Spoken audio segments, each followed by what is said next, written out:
मैं हूं सैयद सुहेल और इस बुलेटिन की शुरुआत करेंगे हम आज की बड़ी खबर के साथ। आज 3 आतंकी ढेर हुए हैं। ये ऑपरेशन ऑल आउट में शुमार है। कश्मीर के सोपोर में सुरक्षा बलों ने एनकाउंटर में 3 आतंकियों को ढेर कर दिया है।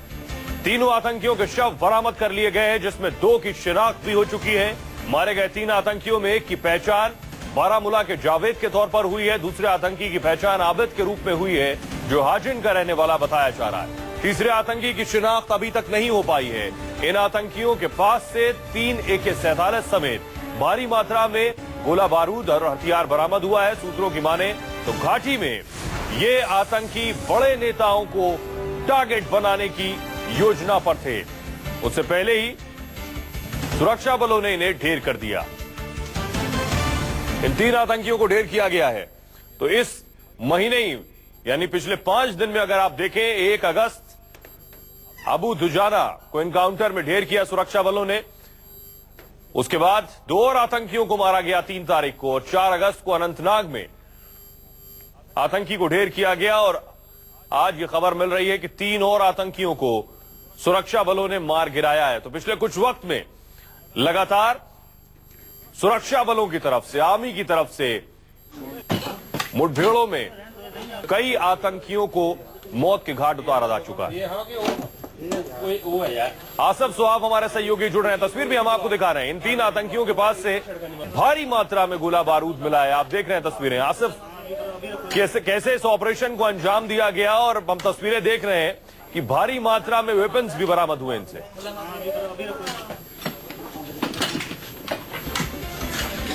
आसिफ, मेरी आवाज मिल रही है? हेलो आसिफ, कैसे इस ऑपरेशन को अंजाम दिया गया? देखिए, कल देर रात करीब 12 बजे फोर्सेस को इन मिलिटेंटों के बारे में सूचना मिली, जिसके आधार पर ये ऑपरेशन लॉन्च किया गया और तुरंत कार्रवाई करते हुए सोपोर का ये इलाका घेरे में ले लिया गया पुलिस सेना और सुरक्षा बलों द्वारा। और 12 से 1 बजे तक ऑपरेशन चलता रहा, जिस दौरान यहाँ मिलिटेंटों को पहले तो आत्मसमर्पण करने के लिए कहा गया, लेकिन जब उन्होंने फायरिंग की तो जवाब में फोर्सेस ने भी कार्रवाई की और मुठभेड़ चली। और 2 बजे के आसपास ये जो मुठभेड़ शुरू हो गई, जो सुबह 5 बजे तक जारी रही। और इसमें 3 मिलिटेंट मारे गए, जिनके पास से 3 AK-47 राइफल और काफी मात्रा में हथियार और गोले बारूद बरामद हुआ। आज हमारे साथ बने रही है। इस बीच एक और बड़ी खबर है। कश्मीर में अलकायदा के अंसार गजवाए हिंद का चीफ बनने के बाद जाकिर मूसा ने पहला ऑडियो मैसेज जारी किया है। इसमें मूसा ने न सिर्फ अपने अलकायदा के साथ जुड़ने की बात कही है, बल्कि दुजाना और आरिफ के भी अलकायदा के साथ होने की बात कबूली है। बड़ी बात यह है कि अब तक लश्कर-ए-तैयबा, हिजबुल मुजाहिदीन और जैश ए मोहम्मद के अलावा अब ये जाकिर मूसा के ऑडियो से साफ हो गया है कि अलकायदा भी घाटी में दाखिल हो चुका है। मूसा ने अपने ऑडियो मैसेज में कहा है कि दुजाना और आरिफ उसके साथी थे। दुजाना और आरिफ दोनों ही अलकायदा के लिए काम करते थे। मूसा ने ऑडियो टेप में पाकिस्तानी आकाओं पर भी निशाना साधा है। कहा है कि दुजाना और आरिफ के अलकायदा के साथ जुड़ने के बाद पाकिस्तानी कमांडरों ने उनके लिए काफी मुश्किलें खड़ी की। आसिफ सुहाब हमारे सहयोगी जुड़ रहे हैं और ज्यादा जानकारी के साथ। आसिफ, 2 चीजें, एक ये कि ये साफ हो गया है कि अब अलकायदा भी घाटी में दाखिल हो चुका है, और दूसरा ये कि पाकिस्तानी कमांडर भी अबू दुजाना को परेशान कर रहे थे, यानी पाकिस्तान का सीधे दखल इन टेररिस्ट के साथ। जी बिल्कुल, जो पहले ही हमने उसी दिन बताया था जिस दिन ये मुठभेड़ हुई थी 1 अगस्त को, उसी दिन हमने बोला था कि दुजाना जो है वो अंसारुल गज़वा-ए हिंद जो अलकायदा का ऑफशूट कश्मीर में है वो ज्वाइन कर चुका है, उसको ज्वाइन किया है। और इसको लेकर हम जी से भी किए थे, हालांकि उन्होंने सही जवाब नहीं दिया। लेकिन कल पहले तो फिर आरिफ लैलहार और दुजाना का एक ऑडियो सामने आया, जिसमें उन्होंने खुद ये बात कबूली कि वो जो है अलकायदा से जुड़े हुए हैं। और कल देर रात फिर जाकिर मूसा का ऑडियो मैसेज सामने आया, जिसमें उसने ये बात कबूली की जो अलकायदा का ऑफशूट है वो अंसारुल गज़वा-ए हिंद का यहाँ कश्मीर घाटी में चीफ बनाया गया है। और दुजाना और दोनों आरिफ ललहार पहले ऐसे अलकायदा के मिलिटेंट हैं जो कश्मीर में फोर्सेस के साथ मुठभेड़ में मारे गए। साथ ही साथ जाकिर मूसा ने ये भी खुलासा किया कि कैसे उनके अलकायदा ज्वाइन करने के बाद पाकिस्तान में बैठे मिलिटेंटों के आकाओं ने उनके लिए परेशानियां खड़ी की और उन्होंने जो है जाकिर मूसा ने खुद उन्हें मुनाफिकीन कहते हुए कहा कि हमारा जो जंग है वो भारत के अलावा उनके साथ भी जारी रहेगी। जी, बड़ी खबर हमारे सहयोगी आसिफ सोहाब दे रहे हैं और आपको बता दें कि आसिफ कुछ वक्त पहले ही ये बता चुके थे कि अलकायदा भी घाटी में दाखिल हो चुका है और आसिफ ने डीजीपी से भी ये सवाल पूछा था तो इसका जवाब देने से वो बचते नजर आए थे। बड़ी खबर ये है कि जाकिर मूसा अलकायदा के साथ मिल गया है और उसका कहना है कि अबू दुजाना और आरिफ जो मारे गए हैं वो अलकायदा के सदस्य थे। आसिफ, सुरक्षा बल क्या मानते हैं? डीजीपी भले ही इनकार कर रहे हो लेकिन सवाल है कि अलकायदा का भी जम्मू कश्मीर में सक्रिय हो जाना एक और बड़ी चुनौती होगी। जी बिल्कुल, ये काफी बड़ी चुनौती होगी यहाँ फोर्सेस के लिए। हालांकि आसिफ आपको रोकेंगे, माफ कीजिएगा, हमारे साथ डिफेंस एक्सपर्ट अफजल करीम साहब जुड़ रहे हैं।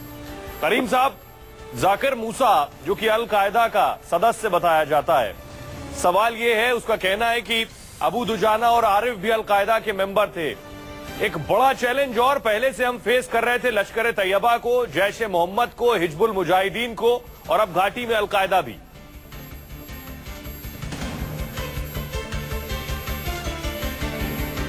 करीम साहब, मेरी आवाज मिल रही है?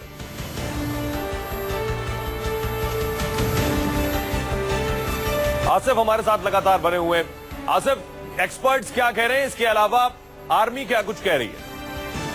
देखिए, अब फोर्सेस को भी ये बात स्पष्ट हो गई है कि अलकायदा का ऑफशूट कश्मीर घाटी में काम करने लगा है और जाकिर मूसा इस ऑफशूट का चीफ यहाँ पर बनाया गया है। तो बड़ा चैलेंज ये फोर्सेस के लिए कश्मीर घाटी में होगा। हालांकि जो पुलिस के आला अधिकारी है उनका कहना है कि ये केवल अलकायदा की तरफ से इन्हें नाम दिया गया है, उनके पास अलकायदा की पहुंच नहीं है अभी कश्मीर घाटी में। ना तो इन मिलिटेंटों के पास ज्यादा हथियार मौजूद है और ना ही इनके पास कोई पैसे का कोई पूरा चैनल मौजूद है, इसलिए इनका यहाँ पे कश्मीर घाटी में सर्वाइव करना काफी मुश्किल होगा। और साथ ही साथ लश्कर तैयबा और हिजबुल मुजाहिदीन भी इनके पीछे है। तो एक बड़ा जो खतरा है इन मिलिटेंटों पर हमेशा फोर्सेस के अलावा बना रहेगा। इस वजह से इन्हें आला अधिकारी को लगता है कि इस अलकायदा ऑफशूट का कश्मीर घाटी में उतना ज्यादा असर नहीं होगा। लेकिन जो जानकार है वो बताते हैं कि कश्मीर घाटी में अलकायदा का इस तरह से आना, जो कि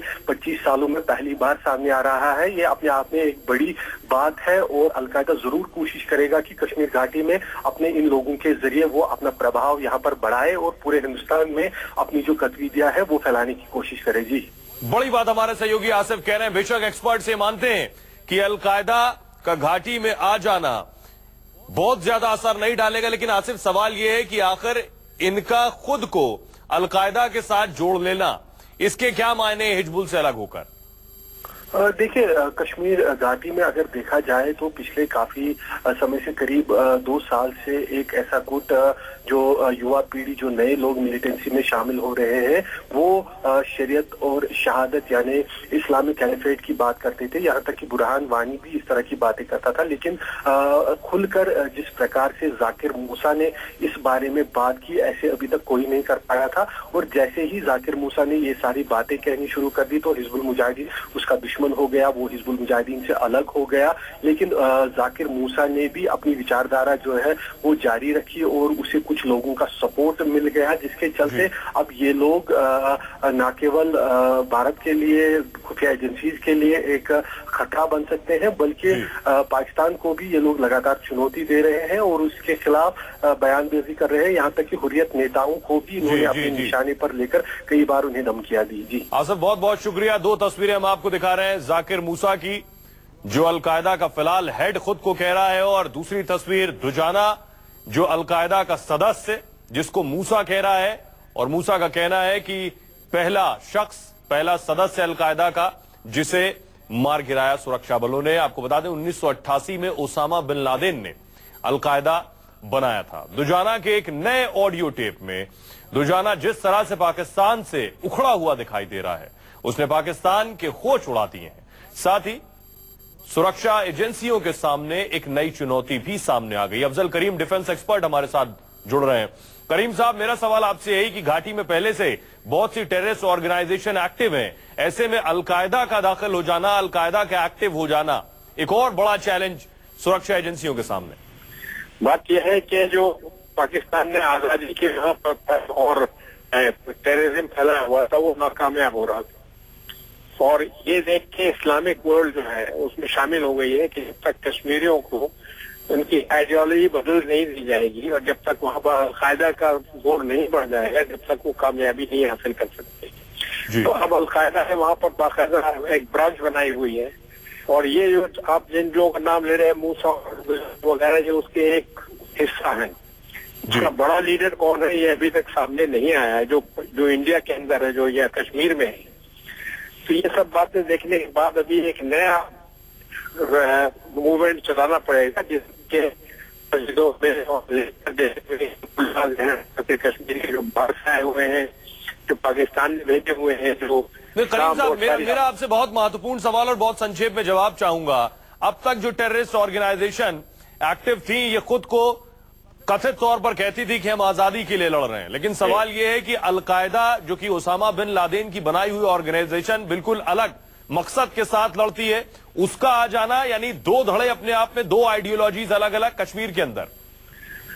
उन आइडियोलॉजी में शायद क्लैश भी हो, क्योंकि पाकिस्तान के लिए अलकायदा का शायद आना उसका मूवमेंट खत्म हो सकता है, लेकिन अभी क्लियर नहीं है।